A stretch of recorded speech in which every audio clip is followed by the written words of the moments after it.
Good afternoon, and welcome to the third Zonta Says No to Violence rally to bring attention to and end violence against women and children once and for all. My name is Nancy Fodor, and I am the president of the Zonta Club of Harrisburg-Hershey.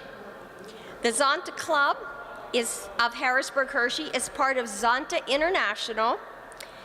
Zonta was founded in 1919 in Buffalo, New York, and there are now more than 30,000 members of Zonta clubs in 66 countries around the globe. Our mission is to empower women locally and globally through service and advocacy. One question that people always ask me is, what does Zonta stand for? It is derived from the Sioux Indian word meaning honest and trustworthy. I would like to thank all the individuals who have agreed to speak with us today, the organizations which are sharing educational materials with us, and the Zonta members who have traveled quite a distance to be here.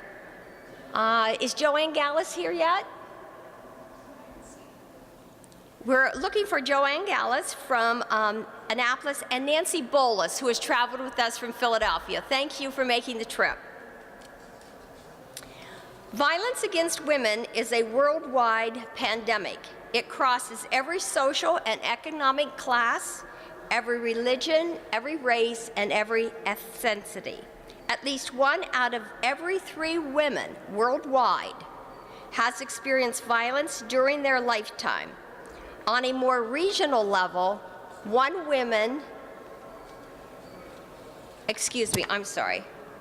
in every 3 women and 1 in every 7 men suffer severe physical violence from an intimate partner. I also have some other statistics here that Carol Stas was able to get me.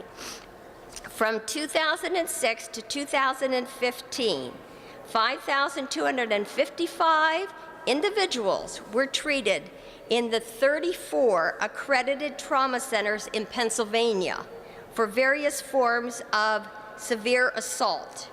During that period, 344 were cared for in our 6-county area here, where there are 3 accredited trauma hospitals. Hershey, York, and Lancaster. Correct, Carol? Thank you. We are hosting this rally today as part of the 16 Days of Activism international campaign, which starts on November the 25th, the International Day for the Elimination of Violence Against Women, and ends on December the 10th, Human Rights Day. The international campaign originated from the first Women's Global Leadership Institute, coordinated by the Center for Women's Global Leadership in 1991. The 16 Days of Activism's campaign aims to raise awareness of and increase actions to end violence against women and girls around the world.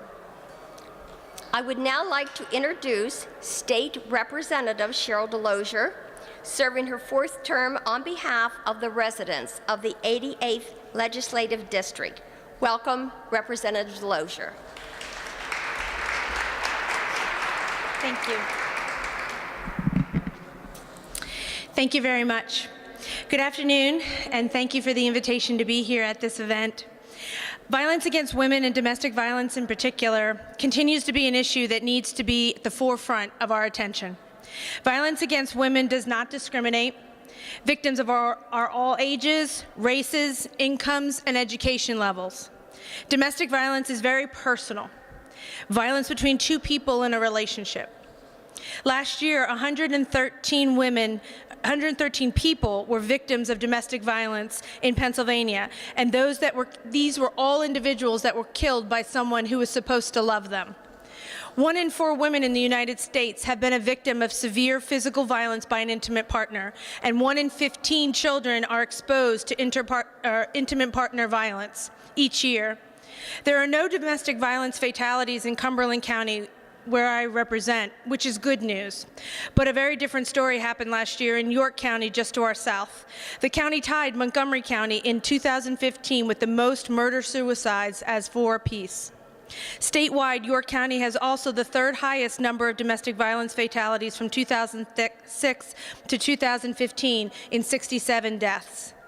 As a proud member of the Cumberland Perry Domestic Violence Services for Cumberland and Perry counties, the board and the hardworking staff fight to be the voice for those who haven't quite found theirs yet. Pennsylvania adopted the PFA Act in 1976, becoming only the second state in the country to do so. While the law has been amended and strengthened several times since then, additional tragedies have signaled that there is a need for further review. As with any law, over time, updates are needed. A House-initiated study, initiated by Representative Gingrich, into the weaknesses of the current law recently resulted in a number of recommendations. The recommendations include ones like addressing the safety of victims while PFA is being served on an abuser, ensuring that violent defendants do not possess and have access to weapons that may be used against their victims, and using risk assessment tools to evaluate the risk of victims of allowing bail for defendants who violate a PFA order means of physical violence. Hopefully, next session, these, as well as many of the other recommendations from the report, can be evaluated, debated, and a product can be put into a bill that can be worked through the process into law to make some of the needed updates and bring a 1976 law into 2017, sorry. Another form of violence against women is rape. The violence is a total power play of one person over another and the most personal violation. 1 in 5 women in the United States have been raped. Based on a 2010 survey of the Centers of Disease Control and Prevention, 1.9 million women were raped during the prior year in the United States, and approximately 8% of girls are victims of rape or attempted rape as a child. On average, the United States, 24 people every minute are raped, physically abused, or stalked by an intimate partner. Victims of rape, stalking, and physical violence by an intimate partner suffer lasting effects. Physical and emotional pain that just can't be pushed aside because it's uncomfortable for other people to hear about. No one should have to suffer like this, and no one should think that they are alone, feel that they have to face all these demons alone. There is help out there for victims, and there are resources and people willing to help and be the support a victim needs to stay strong and get the voice back to their lives that they have lost when they became a victim. As a volunteer with the YWCA of Greater Harrisburg, I work the hotline and hospital accompaniments every week. I saw so many reach out to a hotline that just needed someone anonymous to talk to. And being at the hospital with a victim, I saw people at their worst point of their lives, victimized and broken. And my role was to start the process of building them back up. Human trafficking is a third way that women are victimized and deserves our attention. The National Human Trafficking Resource Center has been a steady increase in reported human trafficking each year, with more than 21,000 calls, 1,500 web forms, 1,200 emails in 2015 nationwide. This is a great start, but we need to do more. From 2007 through September of this year, the center has received over 3,000 calls just from Pennsylvania, including 428 through the first 9 months of this year alone. That's a lot of outreaches for help, and those are a lot of voices that we need to be there to respond to. Pennsylvania is known as the Keystone State, and usually that's a really great thing. But this is the mecca for truck traffic because it's within a day's drive of nearly 70% of the North American population and its consumer markets. This large amount of truck traffic also makes Pennsylvania a pass-through state for human trafficking. The legislature has been facilitating changes to help in identifying and helping the victims of human trafficking. And in 2012, we were able to have the National Human Trafficking Resource Center Hotline Notification Act signed into law. And this law requires certain places, such as massage parlors, adult entertainment enterprises, welcome centers, rest stops, airports, train stations, and truck stops, to post signs about human trafficking in various languages, that the signs may include a hotline number and notice to victims of what they can do to get out.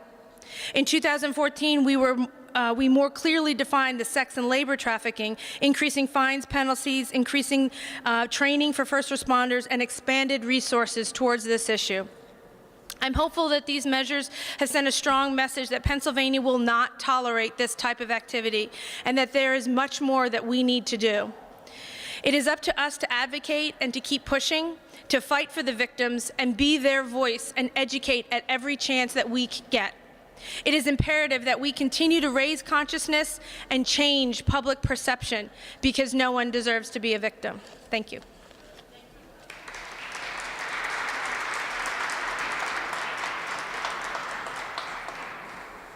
Thank you, Representative Delozier.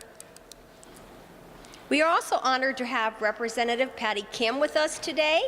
Representative Kim was first elected to the House of Representatives in 2012 and continues her work on behalf of the 103rd District. Welcome, Representative Kim.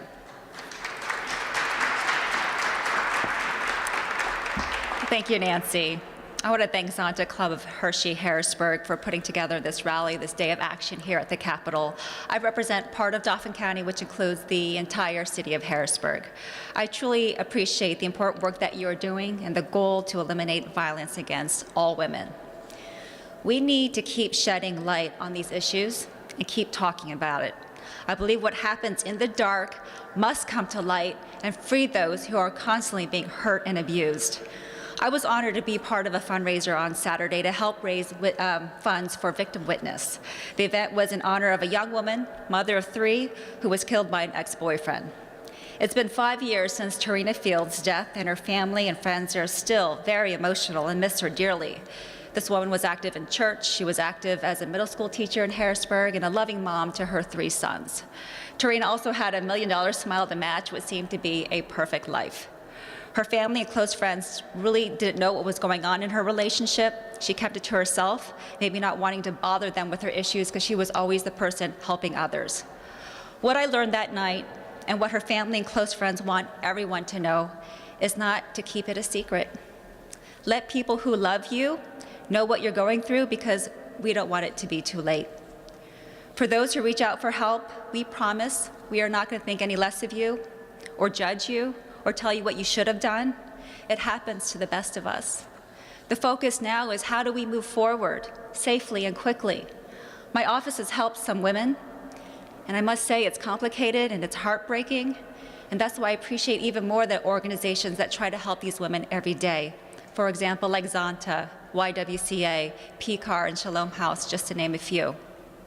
As a state representative, the more I learn about these issues, I want to help support bills and laws that support these victims and survivors. I want to thank Senator Greenlee for making a strong effort to try and pass House Bill 581. We'll have to try again next session. This bill proposed safe harbor protection and a system of support for minor victims of sex trafficking. Child sex trafficking victims would receive protection, not prosecution, for their criminal behaviors. The bill establishes a fund to support child protective services or trafficked children and require law enforcement training in identifying child victims of human trafficking. I thought that was a great bill, and I hope that it gets passed next session. I read on PCAR's website that human trafficking is considered to be one of the fastest growing criminal industries in the world. Currently, it is second only to drug trafficking and produces $32 billion of annual revenue worldwide. That's crazy and out of control. There's a lot of work that needs to be done. I want to thank all the people who I see here who are working on this daily. I thank you for your work, and we have to unite and come together to push this harder. How do you push and fight back a $32 billion business? We have to come together to make this work. I'm on your side. Thank you so much for having me, and best of luck in your near future. Thank you.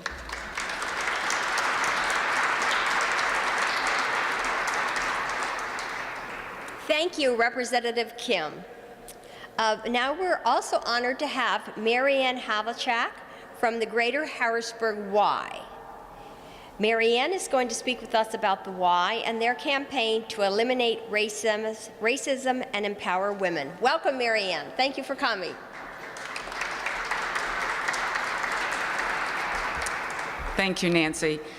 As I was getting here very late, I kept thinking no matter what I did on 581, on, 83, I'm getting off 13th Street, there's an overturned tractor trailer. I'm thinking I'm never going to make this wonderful event. Then I had to stop and say to myself, I'm safe, I have support, I have people that care about me. And sometimes the work that we do, not only Domestic Violence Services of Cumberland Perry and the Y and Carlisle, that we're like sister agencies and we really work together to help victims of sexual domestic violence and human trafficking. And as Representative Kim said, human trafficking at the YWCA is almost taking over the services that we do for sexual assault and domestic violence. It's a huge problem. The amount of money that can be made from it, working with the police, going out trying to find women who so-called are prostituting themselves, but they're doing it in the form of human trafficking. Imagine yourself alone. Somebody is hurting you and you have nowhere to go. Fortunately, we have agencies in Dauphin, Cumberland, and Perry that can help you. We can help with the protection from abuse. We can help with an emergency protection from abuse. We can help with sexual violence protection orders and intimidation protection orders. When night court is in session at 1 a.m., one of the advocates from both counties, Dauphin, Cumberland, and Perry, or all three counties, would be there. When there's a safe call at 2:30 a.m. Christmas morning, someone is there to help that victim. When there's a child being seen at the Children's Resource Center because they have been physically or sexually abused and they're only 3 years old, someone from the Carlisle Y Domestic Violence Services of Cumberland Perry are there. When you need help Christmas Eve night, someone is on that hotline. When you need help Christmas morning, someone is on that hotline. We have a satellite office at Hershey Med. We respond to all sexual assaults and domestic violence at both hospitals. We provide safe housing for women and children fleeing. We have a shelter. Unfortunately, most of the agencies that we work with, we are a Band-Aid. We only have a 30-day shelter for women and children. We have men that we help. Obviously, we can't put them in the shelter with women and children, but we provide safe housing. We also can relocate a woman who might be in Dauphin, Cumberland, or Perry County, and their abuser is close. We can get that victim to another county. We provide transportation. We also can get them across country. We provide housing so someone can get a start if someone is homeless. We can provide not only housing, options, and resources. And if any of you have to deal with any type of a victim of sexual assault, domestic violence, or human trafficking, and we don't have the answer, we have enough resources that we can help get you the answer that you need for yourself, for a victim. I like to think of all of us doing this work, and especially the Zonta Club, thank you, Nancy, for all you're doing, that we're like pillars of hope. We're the people trying to help someone who has lost their way. Maybe someone that is involved in domestic violence, a teenager who was involved in a rape. We can help those people regain their strength and get a productive life. And for all of you, thank you for being here. And remember that usually victims of domestic violence, sexual assault, and human trafficking are one step away from recovery. So let's all help and make those things happen. Thank you.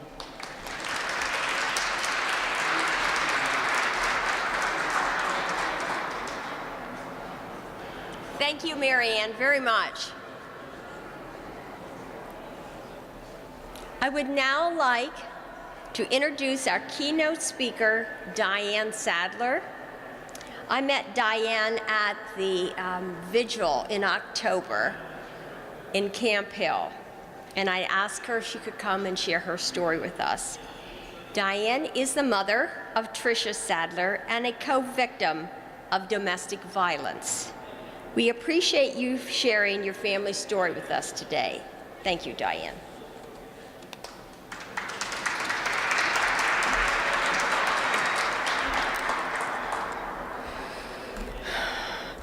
In the time it took to introduce me to the podium today, approximately 20 women in the U.S. were assaulted or beaten.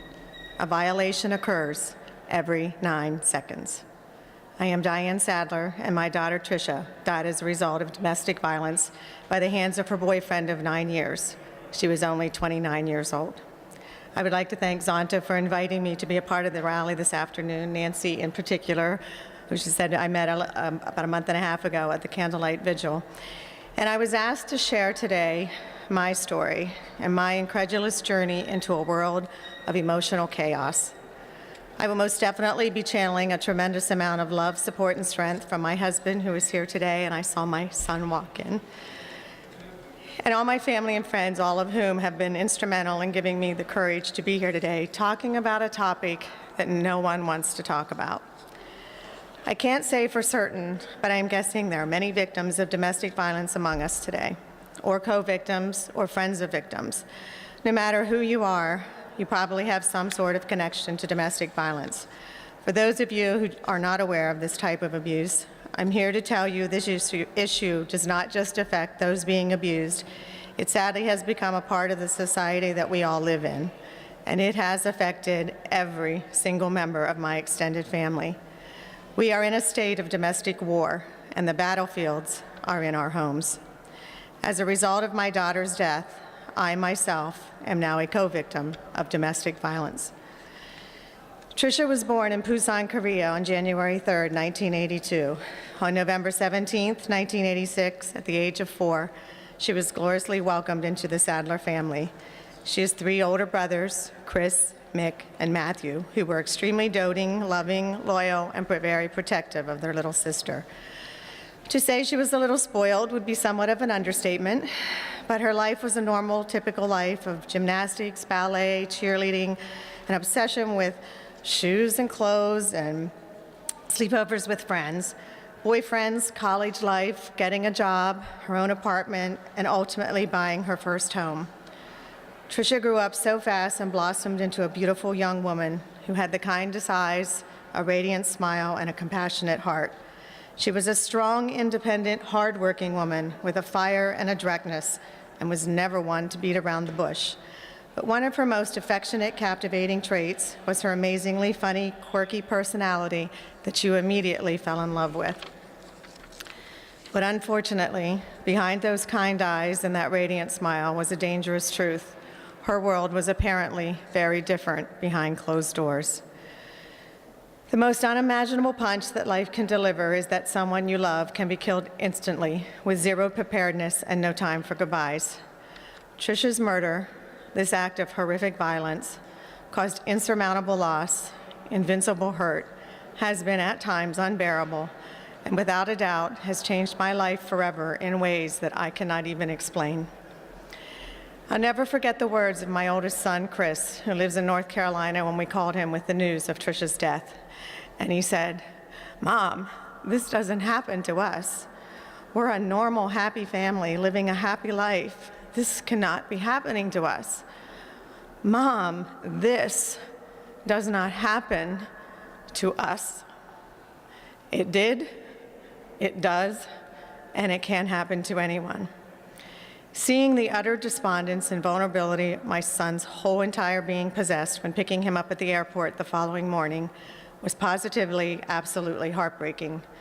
My anger went into overload. How dare this man hurt my family?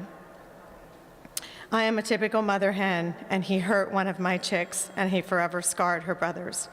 He had left my sons and their wives ravaged with grief, imposed unforgettable pain of broken hearts and spirits upon our family and our friends, Tricia's co-workers, her friends, the community of Bethlehem. Complete strangers were angered, saddened, and devastated, and I hated that they had all been so irreparably hurt and affected so deeply by this man's malicious actions. Someone told me being a co-victim of a murder is like you have become an elite member of a club that you never wanted to join.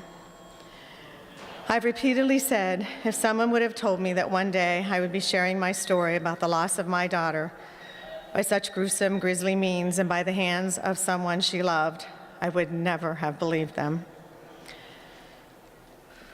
We had no idea what was truly unfolding in Bethlehem, PA, June 17th, 2011, till later that evening, as we live in Mechanicsburg. Nevertheless, the nightmare of that day, forever in my mind, can still hauntingly play over and over. From when I got the first phone call from the Bethlehem police, very routinely asking if I had heard from Tricia and when did I speak to her last, to all the subsequent phone calls and news to follow throughout the evening. I cringe to this day when I think of the absolute pain my 2 youngest sons, Mick and Matthew, had to bear over the anguished realization of this whole horrid event playing out on the news and social media and desperately trying to get to my side before I got the phone call. I vividly remember that phone call that night as if it were just yesterday. The officer saying, "Mrs. Sadler, I need to ask you a few questions about your daughter. Does she have any distinguishing marks?" Something in my gut immediately tightened, and it was as if the air was completely being sucked out of me. All four walls closed in. I crumbled to the floor, and I remember screaming into the phone, "Oh God, please don't tell me she's dead." The officer saying, "Ma'am, I need you to try and calm down," and he asks again, "Does she wear any significant jewelry?" Trying to answer, but not being able to think, I scream again, "Please don't tell me she's dead." It was the longest night of our lives, and each subsequent phone call was worse than the previous one. The coroner's office was the last straw and the one that pushed us over the edge. Not recommending that we see her body to identify her, they asked if we had dental records or fingerprints. Inquisitively, we asked, why can't we just drive up and identify her? Imagine the anguish that that person was feeling, knowing she had to tell us our daughter had been hideously butchered. No one should ever have to be told their daughter was murdered, let alone be told the crippling news that she was dismembered. No matter how many times I had replayed that scenario of those long hours in my head, the outcome was always the same, and I couldn't make any sense out of what had just happened. Unfortunately, it wasn't a bad dream. I couldn't just dismiss it from my mind and wish it away. I couldn't grasp or fathom that we had all just been together for the weekend enjoying a family pool party a few days early. We had loved her up with hugs and kisses, told her to drive safely, and we'd see her in a few weeks at our family reunion. And all the while never knowing it would be the last time we would hold our daughter in our arms and be able to tell her we loved her. We still wonder to this day, did he know then that we would never see her again? Had his despicable plan already been plotted and schemed? When your child dies, your life changes in an instant. The blow is so profound, you go into a numbing emotional shock. I knew Tricia was gone, and the reality, as devastating as it was, came crashing in. And we were forced to accept the fact that Tricia was senselessly and savagely taken from us. How do you call family and friends and tell them this kind of unbelievable tragic news? My husband, who was 3 hours away, recalls his drive home as a complete blur, filled with so much anger, anxiety, and disbelief, yet consumed with a burning urgency to just get home and comfort and be with all of us. And how do you react to a then 7-year-old granddaughter who, after being told Aunt Tricia was killed in a very bad car accident, as we were not ready or even know how to explain what really happened, and she responds with, "How is Uncle Will?" I wondered how life could seemingly go on as if nothing happened. Life goes on in the world around you, it doesn't stop, but I felt like mine did. Because in my world, I would never again experience that bright, sunny smile, her goofy laugh, her loving heart, or feel the warmth of her hugs. I would never have hours of phone conversations with her again. I would never help her plan a wedding or share in the pleasure of her being a mother, or watch her giddy with such a profound love for her nieces and nephews. And she would never be able to pursue the notion she had of taking care of us in our old age. As I slowly emerged through the fog of reality, I quickly found myself drowning in a tsunami of grief, the most intense grief I have ever encountered. And I was feeling so many emotions: pain, sadness, anger, incomprehension, guilt, anxiety, and despair. The cruel imagery of everything that had happened was relentless. My mind, my heart, and my spirit were broken. There is no preparation for grief. I couldn't stop agonizing over the what ifs, the whys, the if onlys. If only we could have seen signs of trouble. If only she would have confided in one of us. Was she ashamed? Did she think he would change? Or couldn't she? What if he was threatening harm to her or us? If she said anything, and why? Why did she wait so long to confide in a friend? We can only assume that her situation had escalated so dreadfully that she offhandedly said to a friend, "If I don't show up for work someday, call the police." And that friend did exactly what Tricia had asked her to do. When Tricia did not show up for work for the second day, this friend called the police, who immediately went to Tricia's home, where a large combination of law enforcement then endured a 7-hour standoff and eventually took her boyfriend by force. Tricia's throat had been slit while she was asleep, and her body was found in multiple trash bags in the bedroom of her home. We as a family are deeply indebted and enormously grateful for the profound courage of this young lady, who will forever be near and dear in our hearts. Had she not acted and followed through with Tricia's request, I shudder to think what the outcome might have been. For months and months and months and months, it was like I was encased in a giant bubble. I could see and hear what people did and said, and I could respond, but I wasn't a part of their world. What were simple tasks seemed daunting to me, and my range of emotions were all over the place.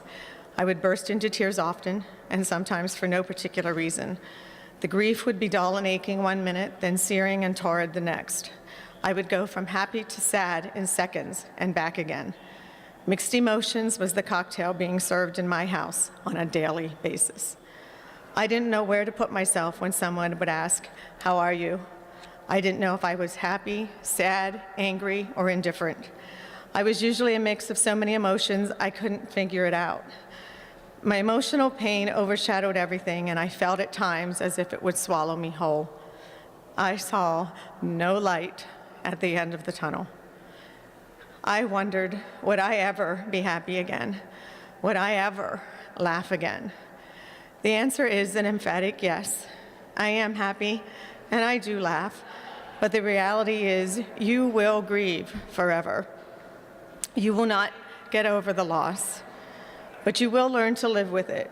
You will heal, and you will rebuild yourself around the loss that you have suffered.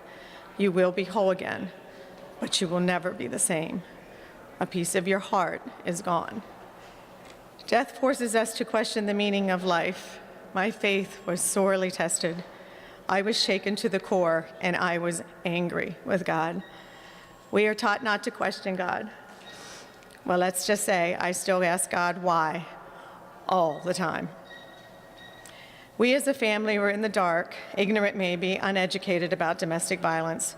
It was foreign to all of us. We saw no signs. We had no idea. Now our awareness and the dynamics of domestic violence have been brought to the forefront of our lives. Communication with your family or friends is so important for getting the help and support that victims need. And it is a difficult step for someone who is in the midst of such abuse, but it is ultimately the first step toward getting help. Unfortunately, Tricia waited too long to take that first step. Remember, appearances are not always what they seem. We question ourselves all the time. How could we have been so blind, so unsuspecting, so trusting? We foolishly welcomed this man with open arms into our hearts, our homes, and our families. Tricia did not exhibit any outward signs of abuse to us. They seemed very happy. They talked of marriage and having children, and she had just bought a house. He was very charismatic, very kind to us and to her, at least in our presence, and strangely enough, she never seemed fearful of him. Again, at least not in our presence. We have obviously since learned of this man's criminal past, his violent tempers, and the fact that she had planned on ending the relationship. A little statistic here. About 75% of victims were killed as they attempted to leave the relationship or after the relationship ended. There was no way to make any sense of any of this. Trust me, I tried. And keeping up the appearance of normalcy required constant vigilance. I was smiling behind the tears, crying behind closed doors, and sudden longings would sweep over me unexpectedly. I had to learn to take it just one day at a time, 1 week at a time, 1 month at a time, 1 year at a time. And eventually, I started to see glimmers of light in that tunnel. The numbness slowly began to fade. But then I needed to muster the courage and the strength for the long uphill climb back to sanity, faith, joy, happiness, and security. And let me tell you, that climb was tedious, grueling, and exhausting. That's not to say there isn't reminders that trigger dark flashbacks. There are plenty of those. A news story of yet another domestic violence victim, graphic TV shows, gory Halloween decor and costumes, and large black trash bags, just the cruel imagery of our daughter in those bags as if she were nothing more than garbage to be placed on the curb, creates an instant twinge of sadness that tugs at my heart and soul. But gratefully, I also have a newfound appreciation for the many signs we believe show us Tricia is happy and okay in her heavenly home. Among the bittersweet blessings I cherish are a tree planted by the community in her memory in Bethlehem, letters, cards, and keepsakes that were found among her things, and the wondrous shivers of love and comfort I get when seeing a butterfly and knowing that she is near, and reminding me that she can reach the heavens now with her wings and is free from any pain and suffering. Even my grandchildren rejoice with absolute pure delight every time they see a butterfly, symbolizing their dear aunt saying hello to them. It is always an uplifting, inspiring moment for me, and it never gets old. I still struggle with the deceitfulness, the fraud, and the deception and the repulsive actions of this man and the lives that he has affected, but I'm trying to let go of the hate. It's a work in progress, and I'm learning that turning the evil into something good is helping me find the silver lining in the proverbial dark cloud. Tricia will always be remembered and honored through the Tricia A. Sadler Foundation. And if I could be a boastful mom for just a minute, I could not be more proud of Tricia's brothers, Chris, Mick, and Matthew, for their desire to, their love of, and their perseverance in the creation and reality of the foundation. After being devastated with grief and the insufferable loss of the senseless death of their only sister, they felt such a need to do something. The foundation strives to raise awareness, educate, and support domestic violence agencies. The foundation also grants 2 annual scholarships to deserving seniors at Cumberland Valley High School and Scott County High School in Kentucky. For me, one of the most rewarding highlights of the scholarship process is reading the essays applicants are required to submit. They are filled with passion, courage, hopes, and dreams, excitement, and unfortunately, sometimes sadness. Ideally, I'd love to give each and every applicant a scholarship. It's that hard trying to pick a recipient. The importance of my husband, my sons and daughter-in-laws, my grandchildren, my extended family, and my dearest friends has taken on a whole new meaning for me. I have an even deeper, richer love, bond, and appreciation for all of them. They have amazed me, inspired me, and I am grateful beyond words. They literally have been my salvation. They have carried me through countless moments of tribulations. They have lifted me up when I was down. They have held my hands when they wouldn't stop shaking. They have embraced me with hugs when my emotions crumbled, kissed my fears, my sadness, and my uncertainties away. They have voiced and showed their unconditional love and support over my mental, physical, and emotional well-being. And without all of them, I'm not sure I would be standing here today. I spend countless hours thinking and talking to Tricia as my thoughts go through a lifetime of memories. She is in my thoughts daily. We as a family talk of her all the time, and her newest nieces and nephews already have heard countless stories of their Aunt Tricia. We miss her tremendously, love her eternally, and she will never, ever be forgotten. The defendant may have taken her life, and the horrid details may never go away, but he can never, ever take away our love and memories. She is with us always. This story has no end because it is a never-ending process. William Ward is serving a life sentence with no chance for parole for first-degree murder at Graterford State Prison in Graterford, PA. But the frustrations of the defendant's absurd rights for appeals and post-conviction acts still torment and burden us. An abuser's most lethal weapon is the ability to manipulate his victim's mind. Domestic violence thrives when we are silent. But if we take a stand and work together, we can help end domestic violence. getting the word out that this type of behavior, whether physical, verbal, or emotional, is not acceptable. It is not okay to control someone through fear and physical and emotional abuse. The bottom line is, this type of behavior is not normal, is not okay, and no one deserves to be treated this way. To quote a friend, what else can we do? We can ask every person here to live your life with your eyes wide open. Be diligent. Reach out. Ask if everything is okay. Ask, why are you sad? Ask, where did that bruise come from? Ask, can I help? Reach out, touch a life, make a difference. You could save a life.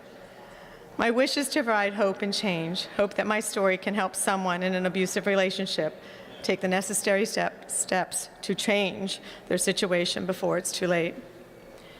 In closing, I'd like to recommend a music video friends and co-workers of Tricia's produced after attending a candlelight vigil in her honor.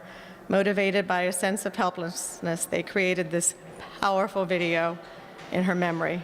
It tells the story of an abused woman. It's called Closed Doors. Thank you.